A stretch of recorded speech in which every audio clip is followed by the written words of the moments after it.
Same Biotech Pharma Lab Limited. નમસ્કાર મિત્રો, સ્વાગત છે તમારું માર્કેટ બુલેટિનમાં. આજના વિડીયોમાં વાત કરવી છે સેમ બાયોટેક ફાર્મા લિમિટેડના આઈપીઓ વિશે. તમને બેઝિક માહિતી આપી છે અને સાથે સાથે એક જાણવા જેવો મુદ્દો છે જે લગભગ તમને કોઈ યુટ્યુબ ચેનલે નહીં જણાવ્યું હોય તો તે પણ વાત કરવી છે, પણ આપણી ગુજરાતી ભાષામાં. પણ તે પહેલાં ચેનલને સબસ્ક્રાઇબ ન કરી હોય તો જલ્દીથી સબસ્ક્રાઇબ કરી લેજો. ચાલો વધુ વાત ન કરતા શરૂઆત કરીએ. સાવ સાદા શબ્દોમાં કે કંપની શું ધંધો કરે છે, તો કંપની મુખ્યત્વે દવા બનાવવા માટેનો કાચો માલ એટલે કે સ્ટીરોઇડ અને હોર્મોન્સ એપીઆઈ બનાવતી ગ્લોબલ B2B ફાર્મા કંપની છે. એટલે કે દવાનો જે પાવડર હોય તે બનાવતી ફાર્મા કંપની છે. આ કાચો માલ અસ્થમા, કેન્સર, ચામડીના રોગો અને ગાયનેક જેવી ગંભીર બીમારીઓની દવાઓ બનાવવામાં વપરાય છે. કંપની આ ક્ષેત્રે વિશ્વભરમાં મોટો દબદબો ધરાવે છે, જેમાં હાઇડ્રોક્લોસ્ટાઇન અને ટેસ્ટોસ્ટેરોન જેવા મોલિક્યુલ્સના વૈશ્વિક સપ્લાયમાં 75% થી 80% જેટલો એક ચક્રી હિસ્સો ધરાવે છે. કંપની પોતાના મધ્યપ્રદેશ, ઉજ્જૈન અને મહુ ખાતેના પ્લાન્ટમાં બાયોટેકનોલોજી અને કેમિકલ પ્રોસેસ દ્વારા પ્રોડક્ટ તૈયાર કરે છે અને અન્ય મોટી વૈશ્વિક ફાર્મા કંપનીઓ માટે પણ કોન્ટ્રાક્ટ પ્રોડક્શન એટલે કે CDMOનું કામ કરે છે.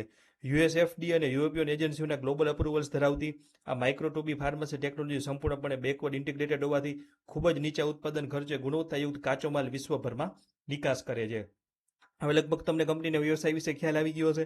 ટાઈમ ટેબલની વાત કરી લઈ તો 24 તારીખથી શરૂ થઈ ગયો છે. 27 તારીખે કાલે આઈપીઓ પૂરો થશે અને 1 સપ્ટેમ્બર આસપાસ લિસ્ટિંગ થવાની સંભાવના છે. પ્રાઇસ બેન્ડ છે 938 થી 988 રૂપિયા અને 15 શેરની લોટ સાઇઝ છે. આઈપીઓ છે 1757 કરોડનો, જેમાં 150 કરોડનો ફ્રેશ ઇસ્યુ છે અને મોટો ભાગ એક 1607 કરોડનો ઓએફએસ છે. કંપનીના કર્મચારીઓને 90 રૂપિયા પ્રતિ શેર ડિસ્કાઉન્ટ આપવામાં આવ્યું છે. વાત કરી લઈ નાણાકીય પરિસ્થિતિની, તો સ્ક્રીન ઉપર તમે આંકડા જોઈ શકો છો. કંપનીનો ધંધો 2024 થી 2026 દરમિયાન ખૂબ જ મજબૂત ગ્રોથ દર્શાવે છે. કંપનીની કુલ આવક 723 કરોડથી વધી અને 2026માં 872 કરોડ ઉપર પહોંચી ગઈ, જેમાં ખાસ કરીને યુએસ અને યુરોપ જેવા વિદેશી બજારોમાં થતી નિકાસનો બહોળો ફાળો છે. કંપનીનો ચોખ્ખો નફો એટલે કે પ્રોફિટ આફ્ટર ટેક્સ 2024માં 100 કરોડ હતો, જે 2025માં નવા પ્લાન્ટના વિસ્તરણ અને વ્યાજના ખર્ચના કારણે સામૂહિક રીતે ઘટીને 96.78 કરોડ થયો.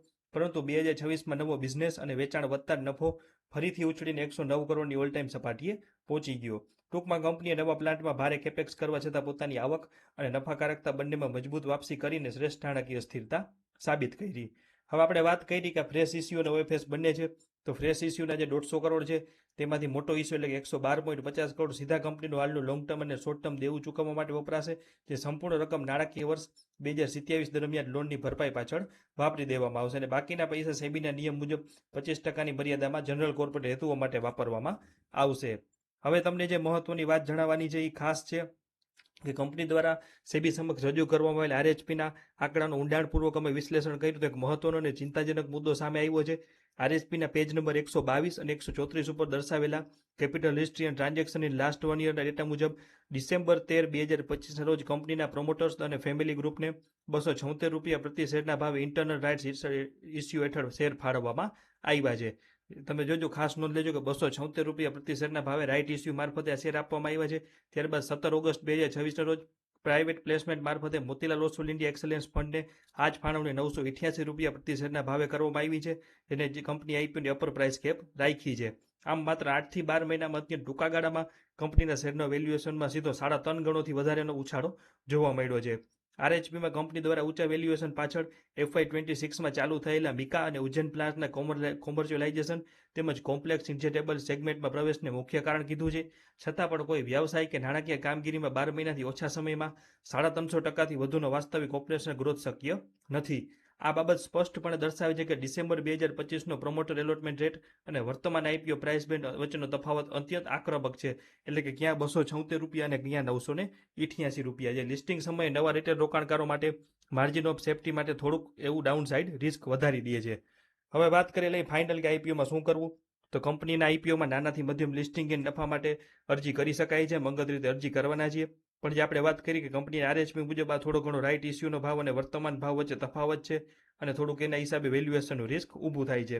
છતાં પણ 21 ઓગસ્ટ 2026નો ઓફિશિયલ ડેટા મુજબ ICICI Prudential, HDFC Mirae assets, Tata mutual fund અને ટાટા એઆઈ જેવી દેશની દિગ્ગજ સંસ્થાઓએ 988ના ભાવે 526 કરોડનું માતબર ફંડિંગ લોક કરીને મજબૂત ઇન્સ્ટિટ્યુશનલ બેકિંગ પૂરું પાડ્યું છે અને મજબૂત એન્કર બુક આવી છે. સ્ટીરોઇડ ક્ષેત્રે એપીઆઈ ક્ષેત્રે કંપનીની ગ્લોબલ લીડરશિપ અને મજબૂત એન્કર બુકના કારણે લિસ્ટિંગના દિવસે સારો ઉછાળો મળવાની સંભાવના છે. આથી ટૂંકા ગાળા રોકાણકારો માટે લિસ્ટિંગ ગેન માટે એપ્લાય કરી અને લિસ્ટિંગ ગેન ના દિવસે પ્રોફિટ બુકિંગ અથવા ટાઈટ સ્ટોપ લોસની વ્યૂહરચના અપનાવી શકે છે, જ્યારે લાંબા ગાળે રોકાણકારોએ આગળના ક્વાર્ટરલી પરિણામો જોયા બાદ જ નિર્ણય લેવો હિતાવહ છે. પણ એક ખાસ લેજો કે આ મારું અંગત મંતવ્ય છે, આ કોઈ ખરીદ વેચાણની સલાહ નથી કે ટ્રેડિંગ ટિપ્સ નથી. આઈપીઓ ભરવો કે ન ભરવો એ તમારી મરજી છે. આમ અંગત રીતે આઈપીઓમાં એપ્લાય કરેલું છે. તો આ વાત કરીએ આપણે સેમ બાયોટેક ફાર્મા લેબ લિમિટેડના આઈપીઓ વિશે. માહિતી કેવી લાગી કોમેન્ટ સેક્શનમાં જરૂર જણાવજો. અને હજી પણ આઈપીઓ વિશે કાંઈ પ્રશ્ન હોય કે જાણવું હોય તો કોમેન્ટમાં પૂછી શકો છો. આવા તમામ મહત્વના અપડેટ માટે જોડાયેલા રહેજો. આભાર.